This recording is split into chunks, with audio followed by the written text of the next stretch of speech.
إلى تفاصيل النشرة أهلا بكم.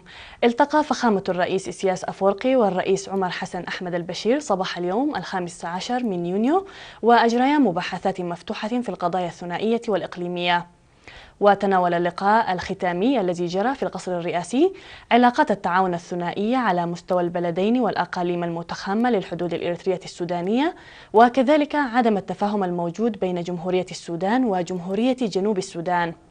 واتفق الرئيسان على التعاون بين إريتريا والسودان للعمل على تخطي الخلافات بين جمهورية السودان وجمهورية جنوب السودان، ومواصلة اتفاق تصدير النفط الجنوب وتطوير العلاقات بين الدولتين، إدراكا لأهمية العلاقات الوطيدة بين جمهورية السودان وجمهورية جنوب السودان لمصلحة ومستقبل البلدين وسلام واستقرار المنطقة.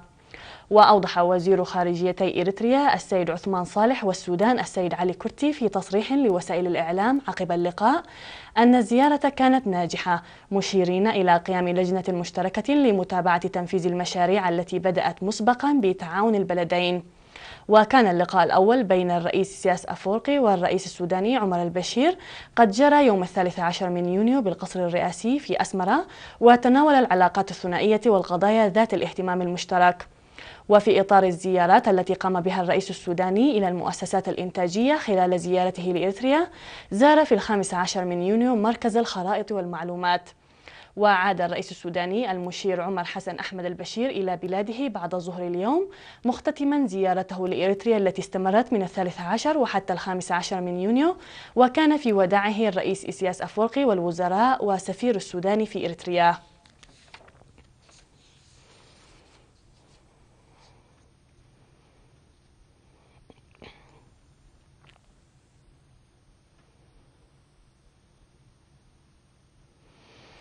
أوضح مسؤول وزارة الصحة في إقليم عنسبة الدكتور كست برهان سلومون عن ارتفاع مؤسسات الصحة بنسبة 557% في سنوات الاستقلال في الإقليم، ووصول التحصين إلى مستوى 85%. وأشار إلى إرساء المعدات واللوازم الطبية وتوفير الكادر البشري في هذه المؤسسات الصحية التي ارتفعت من 6 إلى 39 لتساهم بدور كبير في ضمان صحة المجتمع، موضحا بأن العمل يسير بشكل جيد لتشييد مستشفى أهلي في قلب، إضافة إلى وجود برنامج لتطوير المؤسستين الصحيتين في سلعة وملبسو. وعرب السيد بخيت قبطان والسيد رأيو يعقوب عن ارتياحهما للخدمات الصحية المتطورة.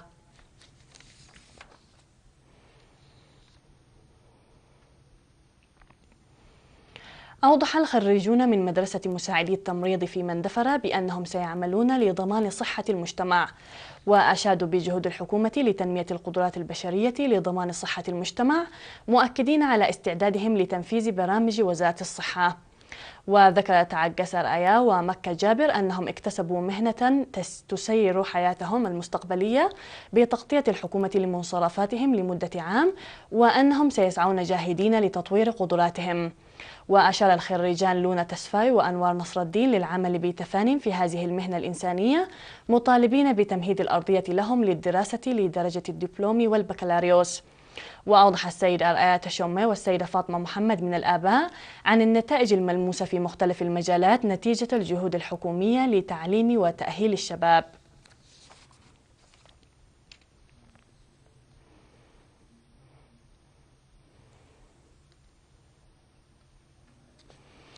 أكد شباب الجبهة الشعبية للديمقراطية والعدالة فرع إيطاليا في الاجتماع التقييمي الذي عقدوه في 9 من يونيو على العمل بكل قدراتهم لمصلحة الشعب والوطن. وقدمت مسؤولة الفرع في الاجتماع الذي عقد في بارما وحضره الشباب المقيمين في مدن بولونيا وبيرغامو وتورينو وتيرامو وبيزا وباسانو وميلانو وبارما وروما، توضيحا بشأن أنشطة الأشهر الستة الماضية على مستوى إيطاليا ونتائج المنتدى التاسع لفرع شباب الجبهة الشعبية في أوروبا الذي نظم في برمنغهام البريطانية وسبل تنفيذها. وبحث الاجتماع التقرير النصف السنوي، واتفق على العمل بوعي واهتمام في الأشهر الستة القادمة والإعداد الجيد للمنتدى العاشر الذي سينظم في سويسرا في العام القادم. وأكد شباب الجبهة الشعبية للديمقراطية والعدالة على تقوية تأطيرهم ومواصلة نضالهم للتصدي للعدائيات والمؤامرات وتنفيذ الواجب الوطني.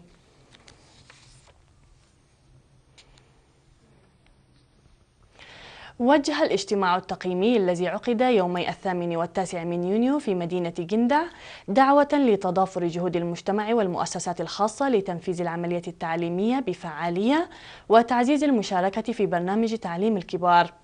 وبحث الاجتماع أوضاع التعليم للرحل وأسباب عدم نجاح الطلاب واهتمام أولياء الأمور بالطلاب وقلة المعلمين ومشاركة الإناث في التعليم وغيرها من المواضيع. وقدم مسؤول التعليم في جندع السيد صالح أحمد توضيحا عن التحديات التي واجهت العملية التعليمية في العام الدراسي وجهود حلها والارتقاء بالعملية التعليمية.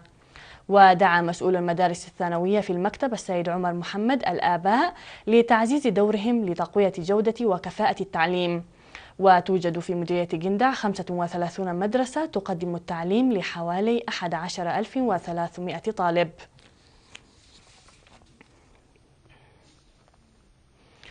أوضح سكان 16 ضاحية في مديرية حجات عن القيام بالاستعدادات اللازمة لموسم الخريف بتنفيذ أنشطة حماية التربة وحفظ المياه.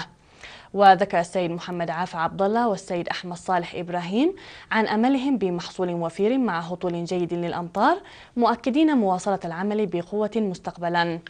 وأوضح السيد عثمان محمد نور والسيد زرقو قرماي أنهم يعملون لإعادة الغطاء النباتي في الأراضي التي أجدبت، مناشدين إدارة المديرية مواصلة الدعم والتشجيع الذي تقوم به.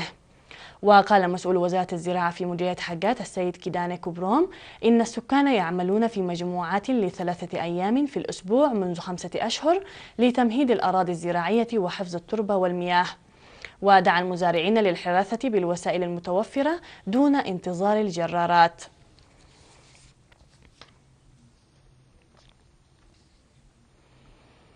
دشنت في 14 من يونيو بفندق إمباسويرا رواية بعنوان الثورة حلاوة الحنظل للكاتب يتبارخ هبت قرقيش. وتحكي الرواية مسيرة النضال عامة والحياة اليومية للمناضلين والفكر الموحد والصمود والحب بين المناضلين والنقد الذاتي.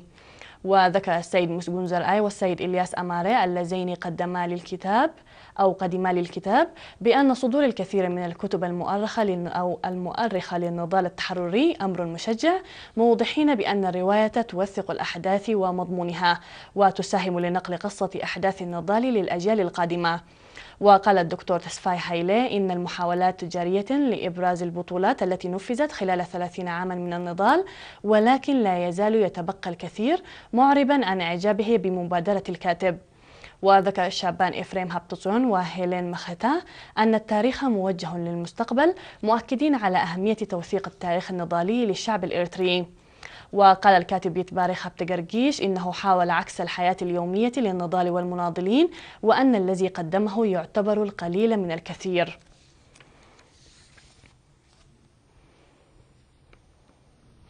مشاهدينا الكرام، الأنباء العالمية تأتيكم بعد الفاصل، فابقوا معنا.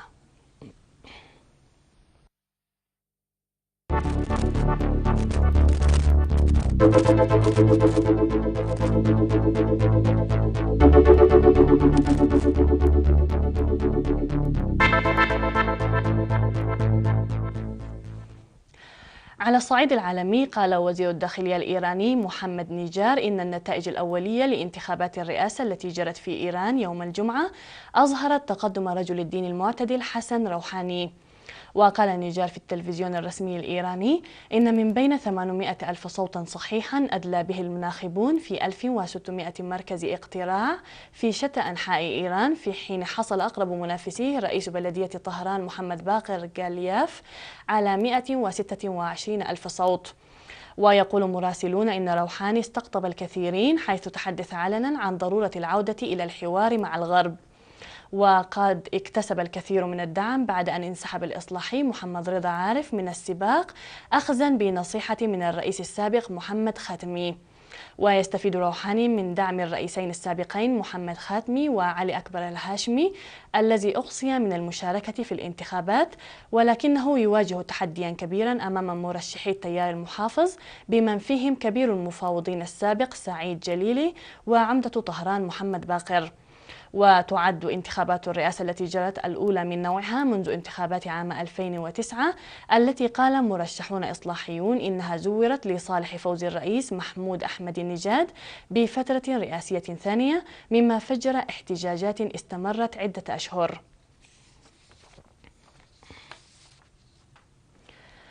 صدق الكونغرس في نيكاراغوا على مشروع شق قناة عبر الأراضي النيكاراغوية، ومنحت شركة صينية من هونغ كونغ بموجب هذا الإجراء امتيازا أمده 50 عاما لإنشاء هذا الممر المائي الذي سينافس قناة بنما. ولكن أنصار البيئة انتقدوا المشروع الذي ستبلغ كلفته 40 مليار دولار، قائلين إن سفن الشحن التي ستستخدم القناة ستتلف البيئة في بحيرة نيكاراغوا، إلى أن الرئيس النيكاراغوي دانييل أورتيغا يصر على أن المشروع سيعود بالرخاء على البلاد. يذكر أن النيكاراغويين كانوا يحلمون منذ قرون بشق قناة تصل بين المحيط الهادي وبحر الكاريبي، إلى أن محاولاتهم المتعددة باءت بالفشل. وبدا أن المشروع تلقى ضربة قاصمة عندما قررت الولايات المتحدة شق قناة بنما. ويقول المنتقدون إن هذه الشركة تفتقر إلى الخبرة الكافية لإدارة مشروع بهذا الحجم. شهدت أكبر مدن البرازيل ساو باولو مواجهات مع الشرطة ضد تعرفة الباصات، وتوسعت دائرتها لتنتقل أعمال العنف إلى مدينة ريو دي جانيرو. واستخدمت الشرطة الرصاص المطاطي والقنابل المسيلة للدموع، واعتقلت عددا من المتظاهرين في وسط ساو باولو.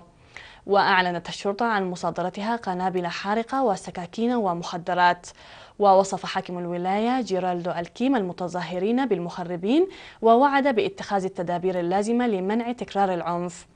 وقال الكيم إن الشرطة تصرفت باحترافية، نافيا استخدامها القوة المفرطة. وقال وزير العدل البرازيلي إن التظاهرات كان مرخصا لها، لكن تحولها إلى العنف والتخريب غير مقبول.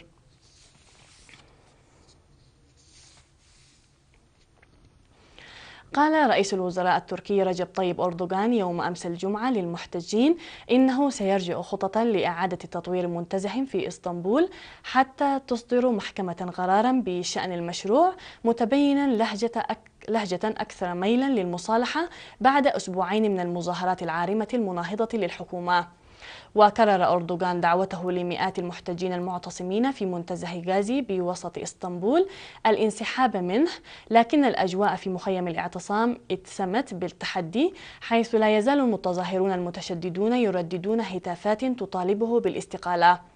وارتفعت المؤشرات في أسواق المال استنادا إلى الآمال في أن ذلك الموقف سيكون مرضيا لأنصار البيئة الذين يعارضون البناء في المنتزه.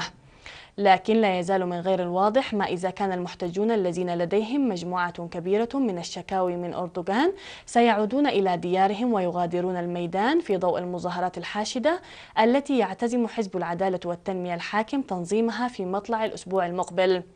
والتعهد الذي قدمه أردوغان في اجتماع الخميس مع وفد من معارضيه يحمل دلالات رمزية إلى حد بعيد، حيث أن الحكومة عليها الالتزام القانوني باحترام حكم المحكمة الذي سيصدر في دعوى قضائية أقامها الائتلاف للمدافعين عن البيئة في مسعى لوقف مشروع إعادة التطوير.